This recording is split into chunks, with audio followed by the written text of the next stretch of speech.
Hello and welcome back to South London Repair. Today we have a Kingston flash drive which has an angle issue. Probably somebody sit on it when it was plugged in or something. So to see what is the damage is we have to open it up first. Now normally it's very easy, you just loose it up on the end and you just pull out that keyring part. But in this case it's not working because the connector part is such an angle, it's actually stick there.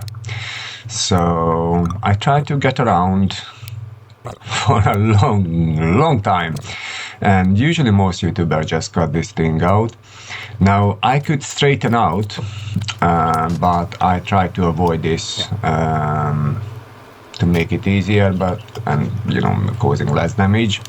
But unfortunately I had to push it back, and yeah, now it's really easy to take apart. So let's see, why is it not connecting? Okay. Unfortunately, it wasn't recognized by the computer at all. So let's see. So here, it looks perfectly alright, isn't it? And the problem is on the other side. So under this blue plastic should be a USB 3 connector. So it's not even 5, but as you can see,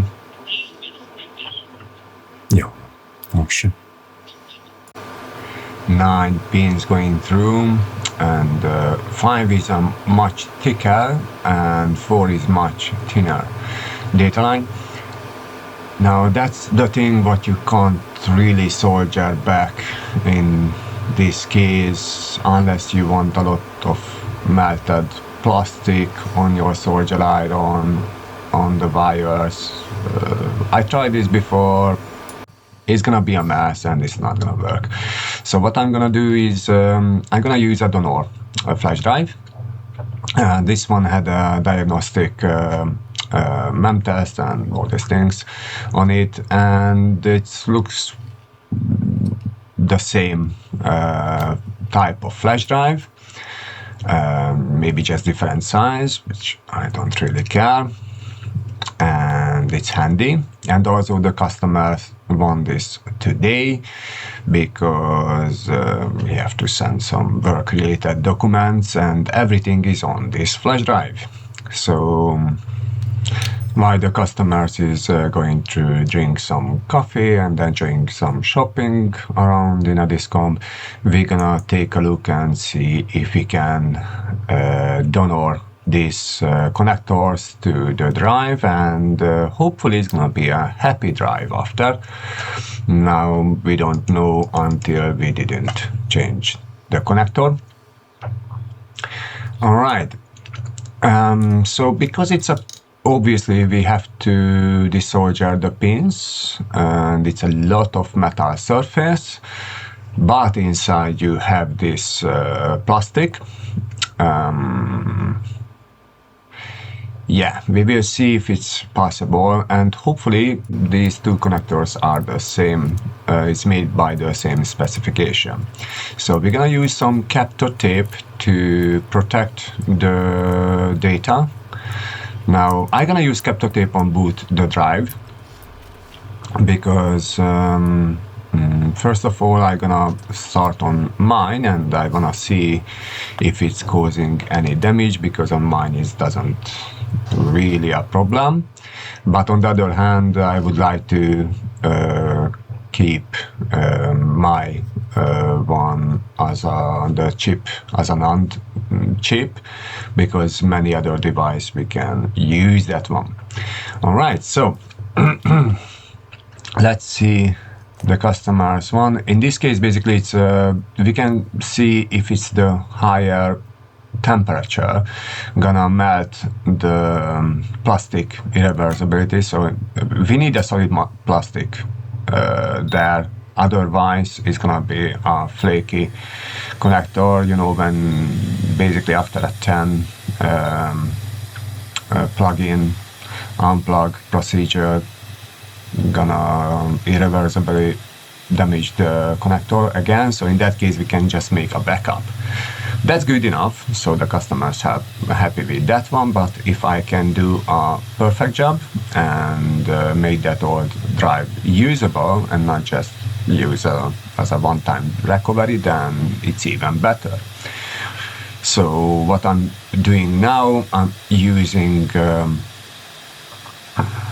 400 Celsius and with 80, 90 liter airflow, and yeah, with a good flux. That's it. It's already removed completely.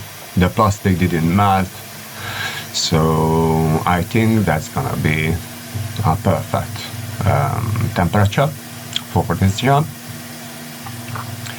Now we're gonna let cool it down a tiny bit and remove the flash drive. And by the way, if you're asking, this is our cheapest third hand what you can get for the money from RS. I think it's cost around 20-30 quid. That is doing the job, holding the chip firmly. If you want to make a little bit softer this crocodile thingy to hold the drives, you can put some heat resistance rubber on the tips, and but in this case, because we have the Captain tape there, it's gonna protect it anyway from scratches and accidental damages. Alright, so I'm using the same temperature. We doesn't need a big nozzle, we don't wanna heat up everything.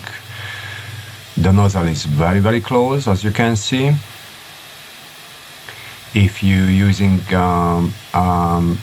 bigger distance, then you have to turn up even the heat or the airflow. So this is why people are saying, you know, using the airflow and the temperature, what is working with you, because you are working with different distance. Alright, and it's lovely removed from my drive. I can't see any damage immediately there. Should be perfect. Always wait a few seconds, because, you know, we don't know from the heat what is loosed up a tiny bit. Now in this case, sorry about the picture, I bumped into my microscope a little bit, and this was the limit of the DaVinci to fix the picture. Alright, so I just tried to suck it out, the rest of the solder. Basically I just heat up from the top, gravity, and the airflow is gonna suck it down, and I thought that's gonna be enough, but I had to use some fresh flux.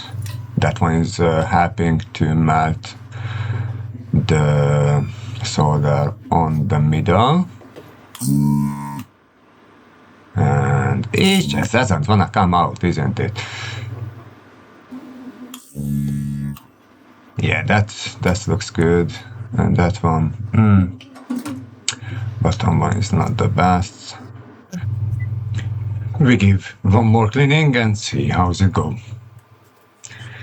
A little fresh flux, because we never have enough flux, isn't it?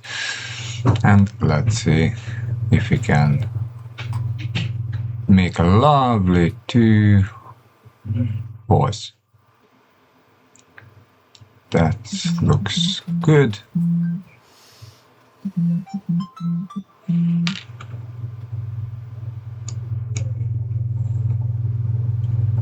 And finally this one.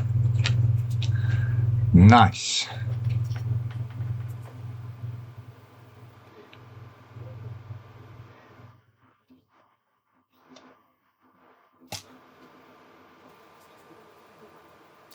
Alrighty.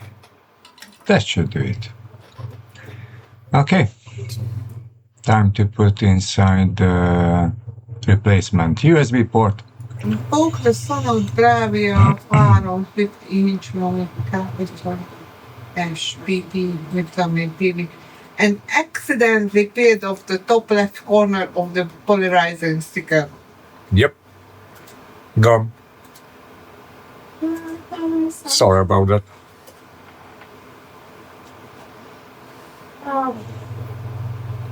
What's up?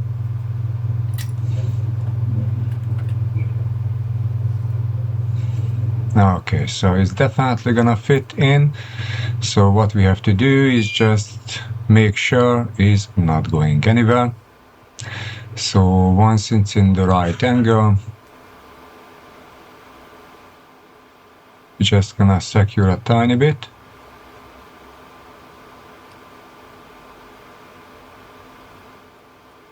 It's not my goal to hold all the pin. My goal is just keep the USB port where it is without holding. And that's worked. So now we're gonna deal with the structure thing. The two nice big ground pins have to be nicely soldered.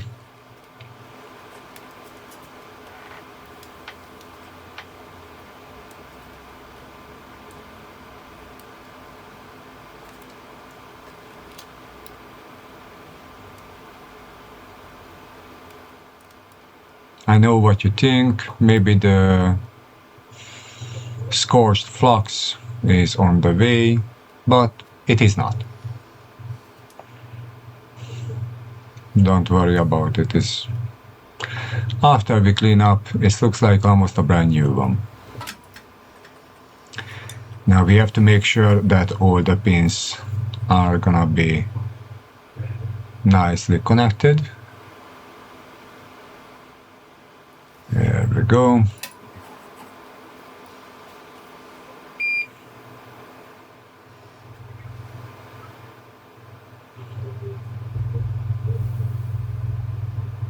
Now, because we reused these USB ports, so it have solder on it, we have solders on the pins. So as long we have a nice warm tip in our hand and plenty of flux, that's gonna work. Now when you push against the pin, after a few seconds, depends how much you have to heat up, you can feel is a tiny bit drop. I mean, we're talking about a tenth of a millimeter, so not much, but you can feel that little drop, and after you're good. It's definitely a nice solid connection. Now it's gonna work. That's a different story. Okay, so we're gonna see that one in a couple of seconds, but first I wanna clean up this mess, because one thing is doing a job and the other one is doing with pride. And I'm not the greatest engineer, but I try to take pride of my jobs. Did it always work? No. But at least I can say I did my best. One last check just to make sure the pins are holding, because some of them is a little bit suspicious for me, but nope. They solid like a rock. Yep.